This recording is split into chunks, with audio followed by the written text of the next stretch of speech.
se eu te dissesse que o maior inimigo da sua prosperidade é a própria riqueza?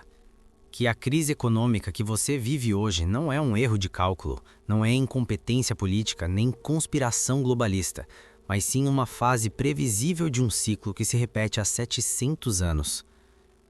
E que um homem, nascido no norte da África em 1332, já havia mapeado cada etapa desse colapso com uma precisão assustadora. Seu nome era Ibn Khaldun, e ele não era economista, era historiador, filósofo, diplomata, um observador obcecado pelo padrão invisível que destruía impérios. Enquanto a Europa medieval ainda explicava a riqueza e a pobreza através da vontade divina, Khaldun estava criando algo revolucionário, uma ciência do colapso civilizacional. Ele percebeu que impérios não caem por acidente, eles seguem um roteiro, um ciclo biológico quase orgânico, movido não por forças econômicas abstratas, mas pela natureza humana. E a parte mais perturbadora da sua teoria é esta: a ascensão contém em si mesma as sementes da queda. No século XIV, Ibn Khaldun viajava entre as cortes do Magrebe, do Egito, da Andaluzia. Ele testemunhou dinastias subirem ao poder com fúria e desabarem em luxo. Viu tribos nômades famintas conquistarem cidades opulentas. Viu generais vitoriosos se tornarem reis decadentes em uma única geração. E observou algo que os cronistas da época ignoravam. O padrão se repetia, sempre com a mesma sequência fatal. Sempre começava da mesma forma.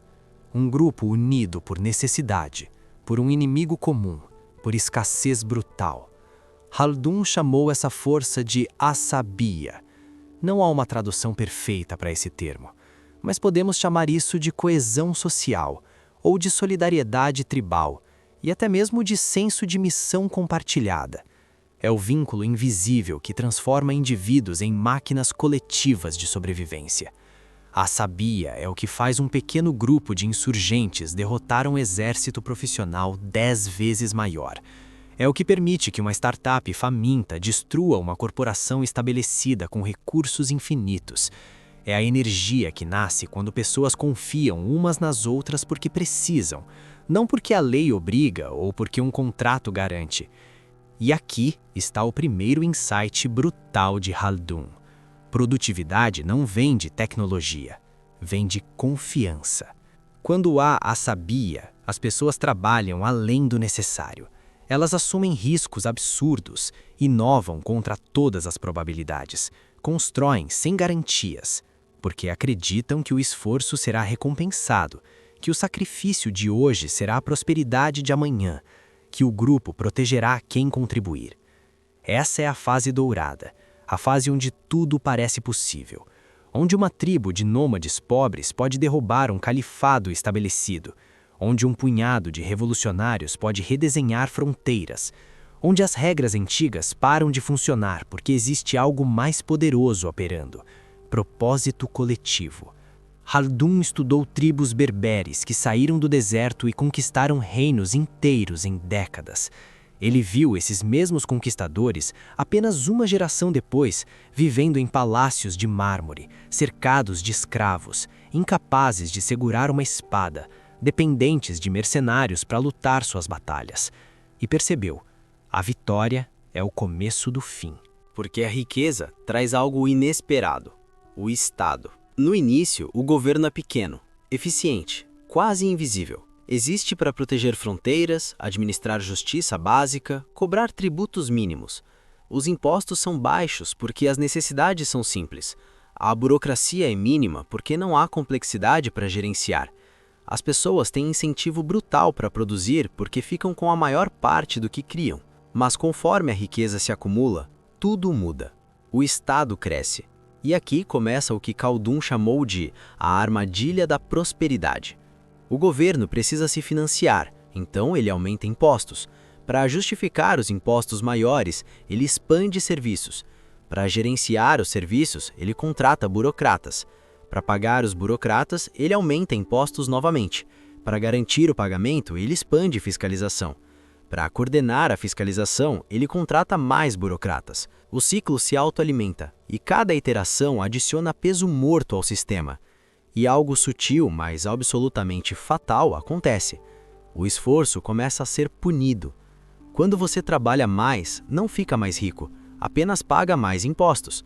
Quando você arrisca capital e tem sucesso, o lucro é socializado através de tributação progressiva, mas o prejuízo permanece inteiramente seu. Quando você inova, o Estado imediatamente regula, licencia, taxa. O incentivo se inverte completamente. E as pessoas, perfeitamente racionais, começam a trabalhar menos, não por preguiça moral, mas por cálculo econômico básico. Khaldun formulou isso numa equação mental simples séculos antes de Arthur Laffer desenhar sua famosa curva. Existe um ponto onde aumentar impostos diminui a arrecadação, porque as pessoas param de produzir. Elas fogem, escondem riqueza, trabalham no informal, emigram ou simplesmente desistem de tentar. Ele viu isso acontecer nos califados do Egito, nos reinos da Espanha muçulmana, no Império Almôada. Sempre o mesmo padrão. O Estado começa magro e ágil, termina obeso e paralisado. E quando ele fica obeso demais, sufoca a própria economia que deveria proteger. A asabia desaparece, não de uma vez, mas gradualmente, como água escoando por rachaduras invisíveis. Mas o colapso não acontece imediatamente. Existe uma fase intermediária, uma ilusão perigosa de prosperidade. Khaldun a descreveu com clareza cirúrgica. Quando o Estado se torna incapaz de sustentar seu padrão de gastos com a produção real da economia, ele recorre a artifícios financeiros. Ele estava falando do século XIV, mas poderia estar descrevendo 2008 ou 2020, ou agora mesmo. O que são os artifícios? Dívida pública massiva, expansão monetária descontrolada, engenharia financeira cada vez mais complexa e desconectada da realidade produtiva. Khaldun viu sultões desvalorizando moedas de ouro, diluindo metais preciosos com cobre barato, financiando exércitos gigantescos com promessas de pagamento futuro que todos sabiam serem impossíveis de cumprir. Viu mercadores sendo forçados a emprestar ao Estado sob ameaça velada. Viu terras confiscadas, monopólios comerciais vendidos ao maior lance, impostos sobre impostos, cada um com um nome diferente, cada um supostamente temporário. E percebeu algo que economistas modernos levaram séculos a aceitar. Você pode mascarar o declínio por décadas, mas não pode revertê-lo através de contabilidade criativa. Porque o problema não é técnico, é estrutural, é humano. A asabia já desapareceu completamente. As pessoas não confiam mais umas nas outras, não trabalham juntas voluntariamente, não assumem riscos de longo prazo. A elite governante vive de renda extraída, não de valor criado. O Estado extrai riqueza, não a protege. E a dívida é apenas a forma engenhosa de financiar a decadência sem admitir publicamente que ela já começou. Khaldun chamou isso de velhice das dinastias, o momento em que a forma institucional continua intacta, mas a substância vital já morreu. A carcaça ainda está de pé, mas o espírito se foi. E aqui está a parte que realmente assusta. Nós estamos nessa fase agora. Pense na economia global das últimas 2 décadas. Crescimento anêmico baseado inteiramente em expansão de dívida. Produtividade estagnada em praticamente todos os setores desenvolvidos. Ativos financeiros e imobiliários inflados artificialmente para níveis grotescos. Bancos centrais imprimindo trilhões de dólares, euros e ienes para sustentar um sistema que já não consegue se sustentar sozinho. Isso não é erro de gestão, não é incompetência técnica. É o ciclo. Khaldun diria: vocês estão no estágio pré-colapso. Aquele momento preciso e perigoso em que as aparências ainda funcionam perfeitamente, mas os fundamentos já apodreceram por completo. Você vê isso em todos os lugares se souber onde olhar. Empresas de tecnologia que valem bilhões sem nunca terem gerado um único trimestre de lucro real. Governos prometendo pensões, saúde universal, educação gratuita com sistemas demográficos que tornam tudo isso matematicamente impossível de financiar.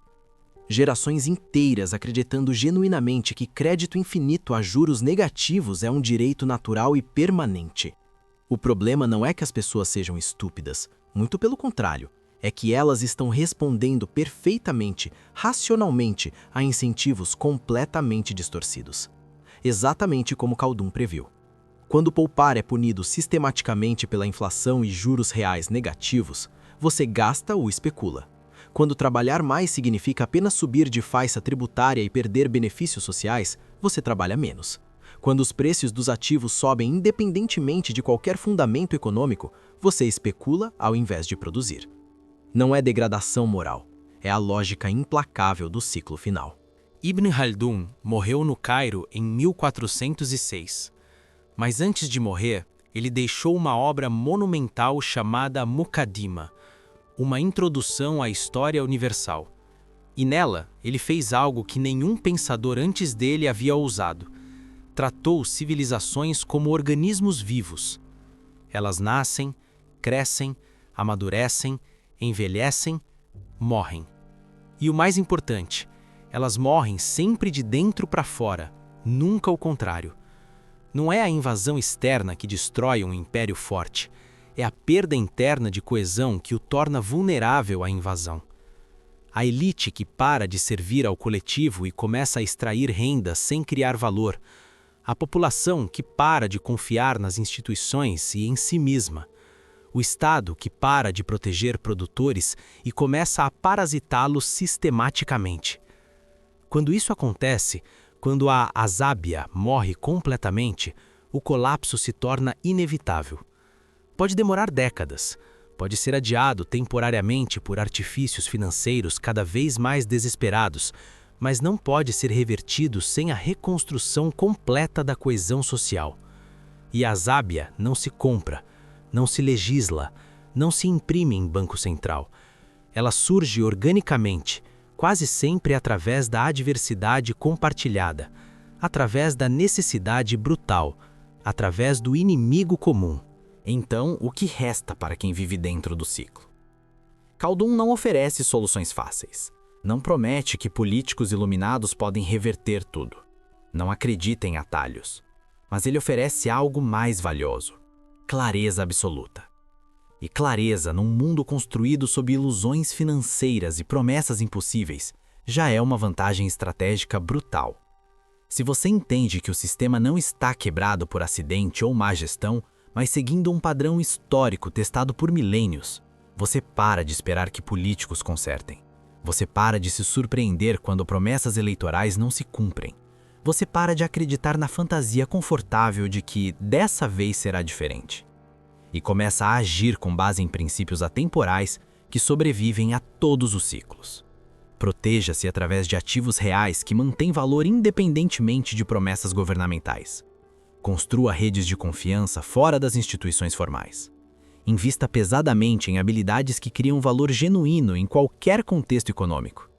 Entenda profundamente que a liberdade financeira real não vem de jogar o jogo do sistema atual, mas de reconhecer quando o jogo mudou completamente.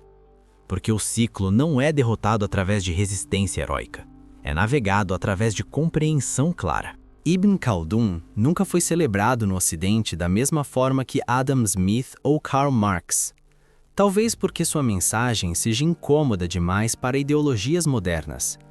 Ele não oferece utopias reconfortantes, não promete que a razão humana pode finalmente superar a natureza humana. Não acredita em progresso linear inevitável. Ele acredita em ciclos, e ciclos são absolutamente implacáveis. Mas há uma beleza estranha nessa visão, porque se tudo é cíclico, então o colapso não é o fim da história. É apenas a fase necessária que antecede o próximo renascimento, a próxima onda de assabia, o próximo grupo faminto de construtores que virá do deserto, literal ou metafórico, e reconstruirá tudo do zero com a energia brutal da necessidade. A questão não é se o ciclo vai acontecer. A história já respondeu isso 1000 vezes. A questão é, de que lado você estará quando ele se completar? Porque nada dura para sempre, nenhum império, nenhuma moeda, nenhum sistema político, nenhuma ilusão financeira, exceto os padrões eternos da natureza humana, e quem os entende sobrevive. Quem os ignora desaparece junto com o império que achava eterno.